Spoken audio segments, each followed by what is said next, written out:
Okay, so now we're in the setup file, and just to let you know what I did, here you have a link. Basically, this is just an example.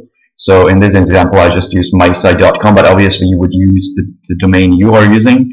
And in this example, the template is installed on the server in a directory called template.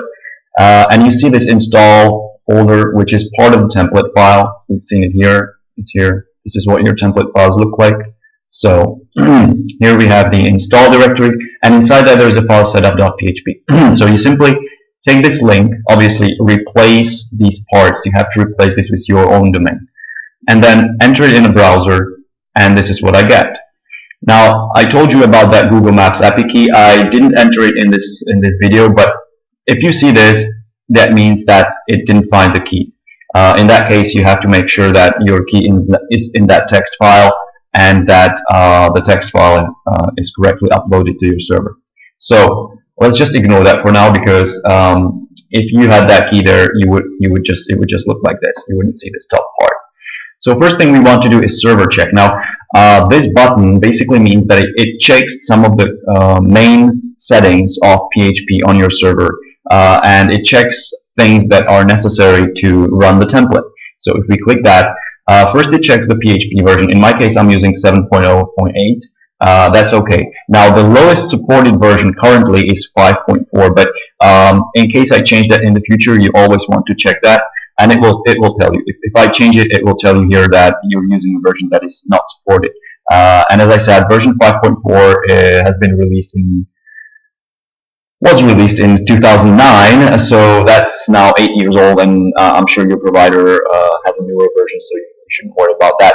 Curl extension, that's an extension used for getting data from external sources, so that's used for all your forecasts and stuff like that. So you want to make sure that this is installed on your server. And same this is another parameter that's used to get data from external sources, so you want to make sure that this is also okay. Now, if any of this is red, meaning it will tell you this is not enabled or there's a problem with this. If you have your own server, you want to make sure that you install this component or you enable it. If you're using an external web hosting, then I would suggest that you look in your web hosting control panel, and you should see it there. If not, then ask your provider, because this is not something that I can change from PHP. So you have to make sure that this you have to deal with this in your web hosting control panel. So that would be the first thing. Now, passwords. Okay, there are basically two passwords. One is called, and I refer to it as the admin password. The other one is called the update password.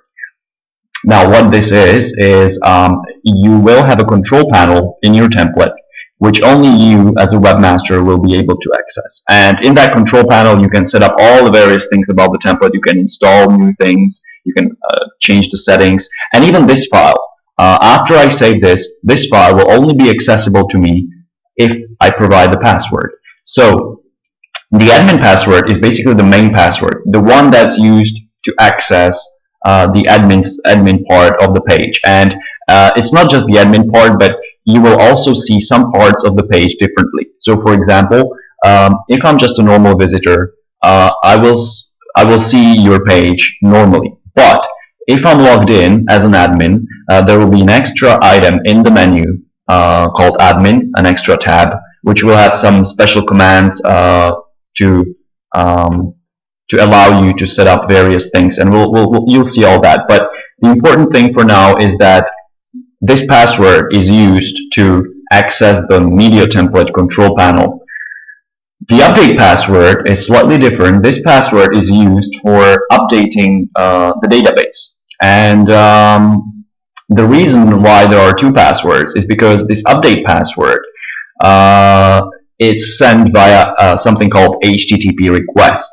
And this means that the password is directly in the URL of that request. And if you don't know what I'm talking about, the important thing is that this is not so secured. So this password could theoretically, it's not that well encrypted, and it's unfortunately I cannot do anything more, because that's how the admin password uses something called bcrypt, which is currently the best encryption available, used by sites such as Google, Facebook, etc.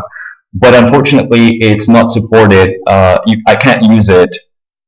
I would have to use in an HTTP request. It would have to be sent via the URL, and I didn't want to do that. So you could theoretically set both passwords to the same thing, but I highly recommend you don't do this, because if then someone got hold of your update password, they would be able to change anything in your template. So I highly recommend you use two passwords, and just remember that the admin password is the one for accessing the control panel, as you see later.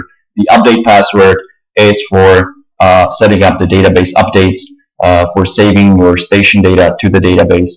And I always refer to these as the admin password and the update password. So you just select, you specify these two, and once I save this page, it will create this configuration file. So in the future, you will always have to provide this admin password to be able to access this site.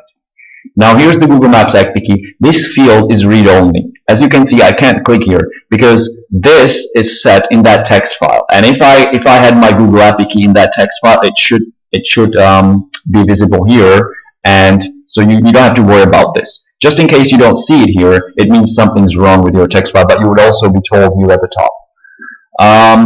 MySQL database. Now, this is probably the most important part of this whole page, because this is the section where you specify the information about your database. And this is something that you will get in your web hosting control panel, and you will need 4 pieces of information. You will need your host address, you will need your username, a password, and the name of the database. So if you go to your hosting cPanel, you should basically see all these 4, and there are a couple of things you want to make sure. First of all, the host address, well, that's just something your provider specified, and in most cases, you should be able to use something called localhost like this. So if you're unsure, just try this, localhost. And then for the username, make sure that if you are creating a new user in your web hosting cPanel, you want to make sure that this user has rights to access the database, and it has to be both read and write, because you want to be able to write to the database. You want to be able to add new records from your station to the database. So make sure that the user has the right permissions to access the database. Password, that would be the password for the user, and the name of the database. Again, that's something you create in your web hosting cPanel. So, and once I'm done with that, once I have all these 4, and make sure you have all 4, it won't work if you only specify 3, 2, or just 1. You need all of them. Once I'm done with that, you click the test connection, and it will tell you what's happening. Now, I got unable to connect. That's obviously because I didn't fill in these 3. And if everything's okay, you would get a notification that you were correctly connected, and a table for the data will be automatically created if it's able to connect. So the important thing is that unless you get connected here, it will never work. The updates, your station will not be able to save data to the database. So you want to make 100% sure that before you continue, this thing works. Next thing, that's the paths. Now, what that is here you basically specify the location and the path to the template on your server. And it's actually quite easy, but people often get this wrong, and in such case, your page will just be a mess. So for the path, this is the folder in which you have the template on your server. So let's just imagine, just theoretically, although I suggested that you don't put it into your server root, if you did, then you would just put a /, which means it's directly in the root. If on my server I have a folder called template, and inside that folder I have all these files that you see here, in such case you put /template/. Now this is important. Make sure that you always have it delimited by slashes at the beginning and at the end. And once that's done, you leave the path as it is. Again, you could use this if it was in the root folder. If you had even an extra directory, an extra level, you could put in, I don't know, template, media template, like this.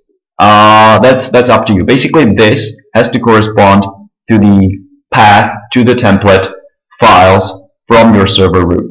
So let's just leave it to template like this. And here, this is your domain. So here, make sure that you include the HTTP. This, what you see here, will not work. This is absolutely crucial. You have to include the HTTP or HTTPS if you're using the secured protocol. So in this case, I would put www.mediatemplate.com. That would be one option. No slashes at the end, and don't include the directory here. If your files are in this directory, this template thing would be here, not here. This just ends with your domain, like this, right? So the path to the folder, to the template would then be the page URL plus the path. And we'll go through the rest in the next video.